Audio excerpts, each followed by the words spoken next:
Tariff ಕುರಿತಂತೆ ಟ್ರಂಪ್ಗೆ ಮತ್ತೊಂದು ಆಘಾತ.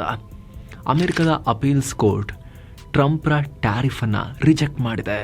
ಯಾರು? ಅಮೆರಿಕದ ಕೋರ್ಟ್.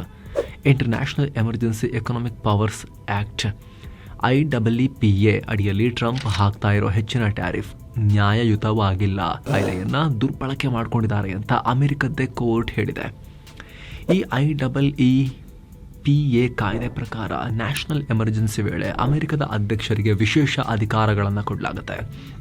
ವಿದೇಶಿ ಆ್ಯಸೆಟ್ಸನ್ನು ಫ್ರೀಸ್ ಮಾಡ್ಬೋದು, ಕೆಲ ಅಂತಾರಾಷ್ಟ್ರೀಯ ವ್ಯಾಪಾರ ಮತ್ತು ಫಿನಾನ್ಷಿಯಲ್ ಟ್ರಾನ್ಸಾಕ್ಷನ್ಸ್ ಮೇಲೆ ಲಿಮಿಟ್ ಹಾಕಬಹುದು.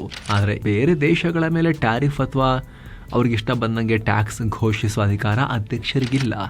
ಈ ಅಧಿಕಾರ ಇರೋದು ಕೇವಲ ಅಮೆರಿಕದ ಕಾಂಗ್ರೆಸ್ಗೆ, ಸಂಸತ್ಗೆ. ಆದರೆ ಟ್ರಂಪ್ ಈ ಅಧಿಕಾರವನ್ನು ಕಿತ್ಕೊಂಡು ಬೇರೆ ರಾಷ್ಟ್ರಗಳ ಮೇಲೆ ಟ್ಯಾರಿಫ್ ಹೇರಿ ಉದ್ದಟತನವನ್ನು ತೋರ್ತಾ ಇದ್ದಾರೆ ಅಂತ ಅಪೀಲ್ಸ್ ಕೋರ್ಟ್ ಟ್ರಂಪ್ಗೆ ಬಾಯಿಗೆ ಬಂದಂಗೆ ಬೈದಿದೆ. ಇನ್ನು US ಅಪೀಲ್ಸ್ ಕೋರ್ಟ್ ನಿರ್ಧಾರ ಹೊರಬಿದ್ದ ಮೇಲೆ ಟ್ರಂಪ್ ತಮ್ಮ ಕ್ರಮವನ್ನು ಸಮರ್ಥನೆ ಕೂಡ ಮಾಡಿಕೊಂಡಿದ್ದಾರೆ. ಅಪೀಲ್ಸ್ ಕೋರ್ಟೇ ಸರಿಯಿಲ್ಲ, ಅವರ ಆದೇಶವನ್ನು ನಾವು ಒಪ್ಪಲ್ಲ, ಅದನ್ನು ಸುಪ್ರೀಂ ಕೋರ್ಟ್ನಲ್ಲಿ ಪ್ರಶ್ನೆ ಮಾಡ್ತೀವಿ ಅಂತ ಹೇಳಿದ್ದಾರೆ. ಟ್ಯಾರಿಫ್ ಇನ್ನು ಜಾರಿಯಲ್ಲಿದೆ, ಟ್ಯಾರಿಫ್ ತೆಗೆದು ಹಾಕೋದ್ರಿಂದ ಅಮೆರಿಕಗೆ ದೊಡ್ಡ ವಿಪತ್ತು ಎದುರಾಗುತ್ತೆ, ಅಮೆರಿಕ ದುರ್ಬಲವಾಗುತ್ತೆ ಅಂತ ಕೂಗಾಡಿದ್ದಾರೆ. ಪ್ರಸಕ್ತ ಆಗು ಹೋಗುಗಳ ಸಂಪೂರ್ಣ ಮಾಹಿತಿಗೆ ಮಸ್ತ್ ಮಗ ಯೂಟ್ಯೂಬ್ ಚಾನಲ್ ಚೆಕ್ ಮಾಡಿ, ಸಬ್ಸ್ಕ್ರೈಬ್ ಮಾಡಿ.